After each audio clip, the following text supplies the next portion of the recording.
Welcome to our YouTube channel. Kindly subscribe and click on the bell icon to get updates of listening videos.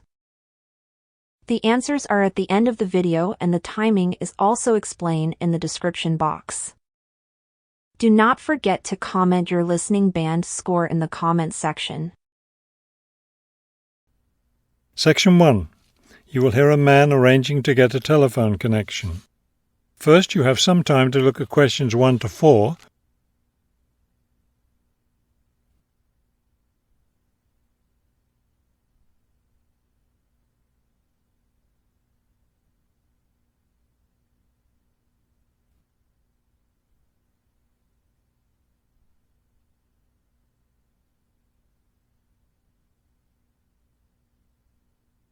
You will see that there is an example that has been done for you. On this occasion only, the conversation relating to this will be played first. This is the ClearPoint Telephone Company Customer Service Office. My name is Ms. Jones. How may I help you? Yes, I'm moving and I'd like to arrange to have a phone line installed. The woman answers the phone. This is the ClearPoint Telephone Company Customer Service Office. So the words telephone company have been written at the top of the form. Now we shall begin. You should answer the questions as you listen, because you will not hear the recording a second time. Listen carefully and answer questions 1 to 4. This is the ClearPoint Telephone Company Customer Service Office. My name is Ms. Jones. How may I help you? Yes, I'm moving and I'd like to arrange to have a phone line installed. Of course. Let me get some information from you first. May I have your name, please? It's Kramer, Harold Kramer. And would you spell your last name for me, please? Kramer. M-E-R. Got it. Okay. Could I have the address where you'd like to have the telephone connected? That would be number 58, Fulton Avenue, apartment 12. Is that a business or a residence? A residence. It's my new home address. Then the type of phone service you want is residential, not business? Yes, it's for my home. All right, fine. Now, let me get your employment information. Who is your current employer? I work at the Wrightsville Medical Group. Then your occupation is doctor? No, I work for the doctors. I'm the office manager.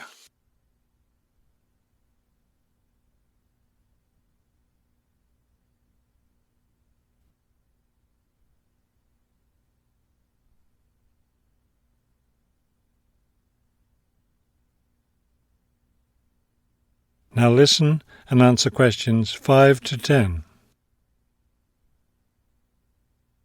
Okay. And could I have your work phone number? It's 637-555-9014. 9014. Great. Just one more thing.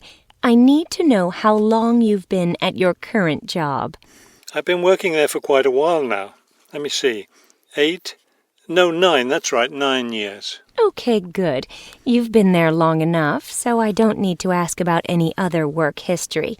Now, in addition to our basic phone service, we have several special services available. Could you explain them to me? Most customers opt for unlimited long-distance service. It really saves you money if you make a lot of long-distance calls. That sounds like a good idea. Then I'll put you down for long-distance service. Another popular service is voicemail. Voicemail takes all your messages electronically, and all it takes is one simple phone call to retrieve them. Voicemail. No, I don't think so. I have an answering machine to take my messages. It's old, but it still works fine. We also provide internet service if you're interested in that. I am. Please put me down for internet as well as phone service. Right. Okay, I think we're almost finished. I just need to schedule a time for the technician to go to your apartment and do the installation. Let me see. What about next Tuesday? Would that work for you? No, not Tuesday. I'll be at a conference all day. Wednesday would work, though. I'm afraid I won't have any technicians in your area on Wednesday. I could send someone on Friday. That would be fine. What time of day works best for you, morning or afternoon? Morning would be best. All right then, it's on the schedule. Do you have any questions? No, I don't think so. Thank you for calling Clearpoint. That is the end of section 1. You now have half a minute to check your answers.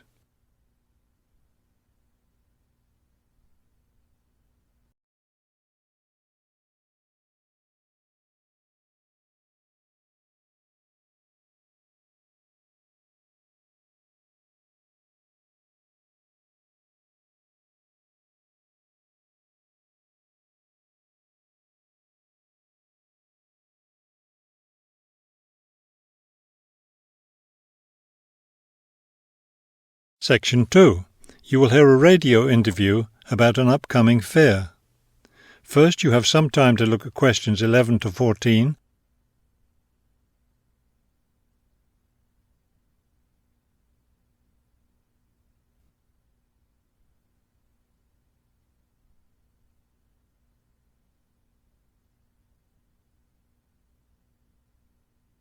As you listen to the first part of the talk, answer questions 11 to 14. Good afternoon and welcome to City Hour, the radio show that brings you all the latest information about events in and around our city. Today we have with us Cynthia Smith, who is heading up this year's City Fair. Cynthia, would you start by giving us some of the basic information about the fair? Where will it take place this year? I'm glad you asked that question because I know most people will be expecting the fair to be at the fairgrounds as usual, but we've had to change the location this year due to some construction work. You know, they're building the new high school in that neighbourhood and they've been using the fairgrounds as a place to store construction materials. So we've moved the fair to City Park, which I think is a wonderful location. Yes, that will be a great place for the fair. I understand that the fair begins on Friday morning with a special opening event. Actually, it won't begin until that evening, but you're right about the special event. Traditionally, we've begun with a parade, but this year our opening event will be a special dance performance. And the most exciting part is that the mayor will be one of the dancers. The mayor is a woman of many talents. Cynthia, could you tell our listeners about the price of admission? What will it cost to attend the fair? We're trying to keep the price down as much as possible. A 3-day pass is just $25, or you can buy a Saturday or Sunday only pass for $15. The opening event on Friday, the dance performance, doesn't cost anything to attend, and we're hoping a lot of people will come to watch that.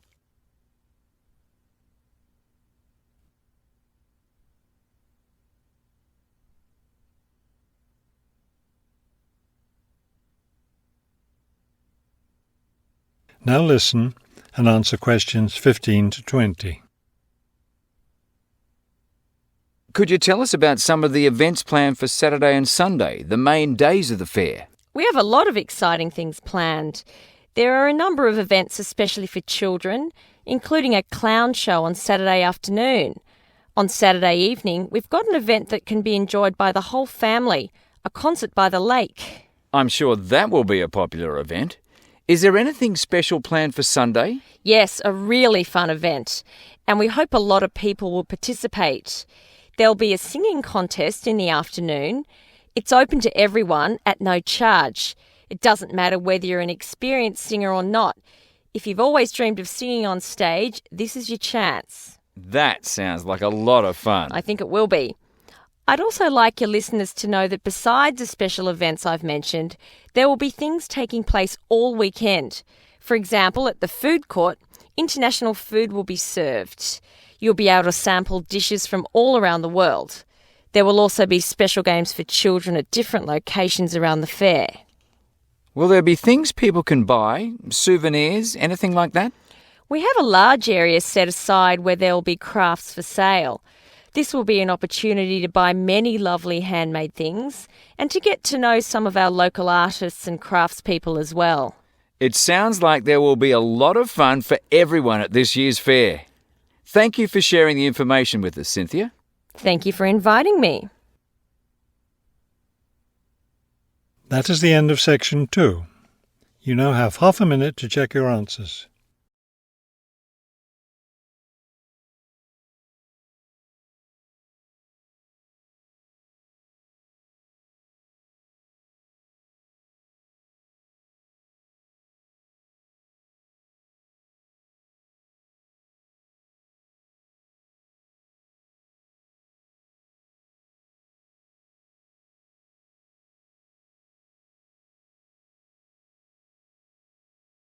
Section 3. You will hear a conversation between a prospective student and a university advisor about applying to enter the university. First, you have some time to look at questions 21 to 23.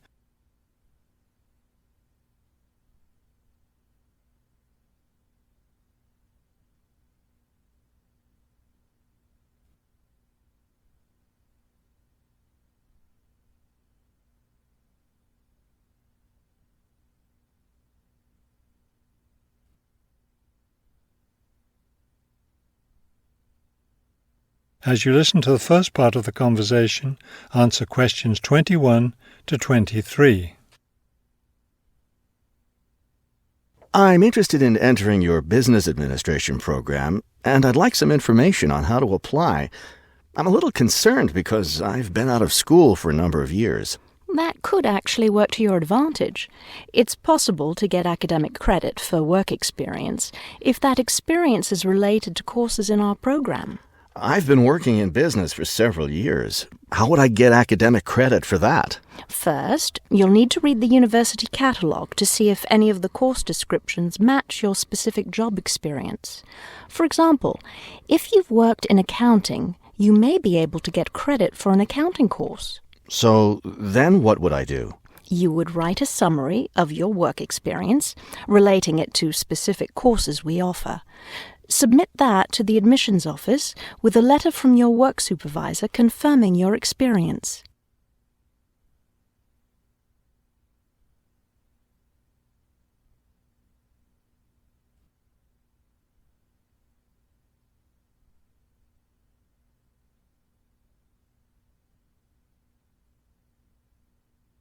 Now listen and answer questions 24 to 30. Would I submit those things at the same time that I apply for admission? That would be the best idea. Have you seen a copy of our university catalogue? Not the most recent one. I have a copy from last year. You'll need to look at the latest one. Unfortunately, I've run out of copies, but you can get one from the library for now, and I'll send you your own copy as soon as I have more available. Thank you. How does the admissions process work? Well, first you'll need to get an application for admission. Those are available in the admissions office. The application form contains all the instructions you'll need. That sounds simple enough. Of course, you'll need to make sure you meet all the admissions requirements. How can I know what those are? We have copies of the requirements lists for all university programs here in the Counseling Centre. I'll give you one before you leave today. Will I need to get recommendations from my employer or former teachers? Oh, yes, you will. The recommendation forms are available in the admissions office. Now, I don't know if you'll also be applying for a part-time job through the university work-study program. I'm considering that. How can I find out what kinds of jobs are offered? You can access the job listings from the computers in the library. Are you planning to study full-time or part-time? I want to be a full-time student. Good. Then you'll qualify for the work-study program. Part-time students aren't eligible. As a full-time student, would I be eligible for a free bus pass? No, unfortunately, we don't have those available for any of our students. However, you can apply for financial assistance to help pay for your books or for your tuition. I'd like to look into that. Do I apply for that at the admissions office? No, that's through us. You'll need to make an appointment with a counsellor. That is the end of section 3. You now have half a minute to check your answers.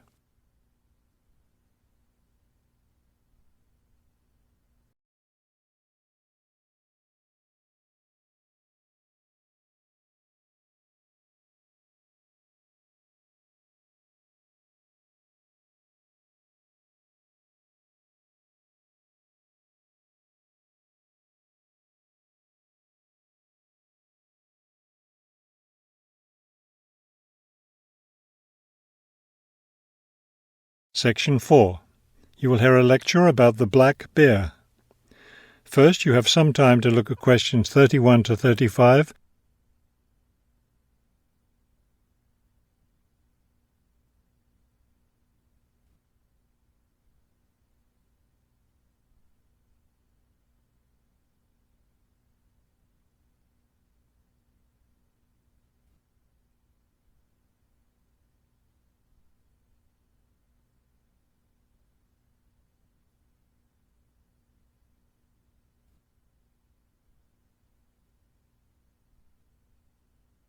Now listen carefully and answer questions 31 to 35.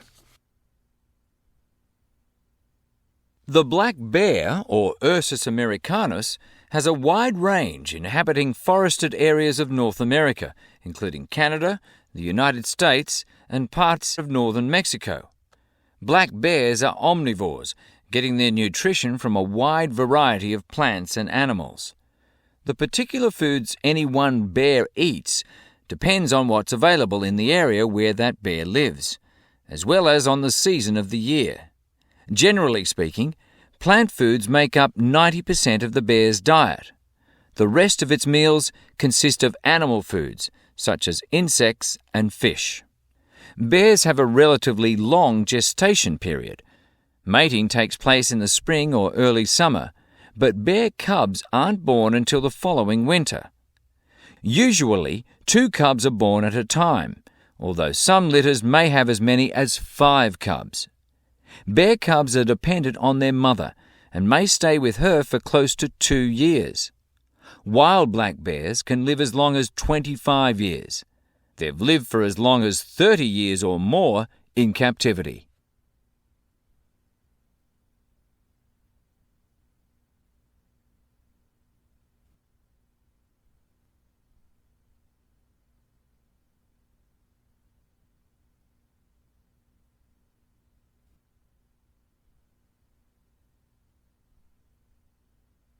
Now listen carefully and answer questions 36 to 40.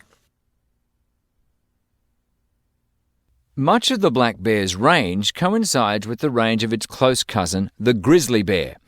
Although these bears are somewhat similar in appearance and habits, it isn't difficult to tell the difference between them. Colour isn't necessarily a distinguishing characteristic, as both species of bears occur in a range of colours from almost blonde to dark brown or black. Many black bears, however, have a patch of fur on their chests that's lighter in colour than the rest of their fur. Grizzly bears don't have this patch.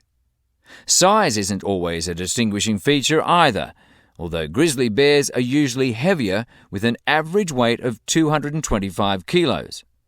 Black bears average 140 kilos in weight. Grizzly bears spend time digging in the ground for roots and tubers that make up part of their diet. The large muscles they need for this give them a distinct shoulder hump. This hump is absent in black bears, which don't do the same kind of digging. The shape of the face and ears is also different in each species of bear. Grizzly bears have a depression between the eyes and nose, and short, round ears. Black bears, on the other hand, have a straighter profile and longer, more pointed ears. Grizzly bears are known for their fearsome, long, sharp claws. Black bears have shorter claws, which are better suited for climbing trees. That is the end of Section 4. You now have half a minute to check your answers.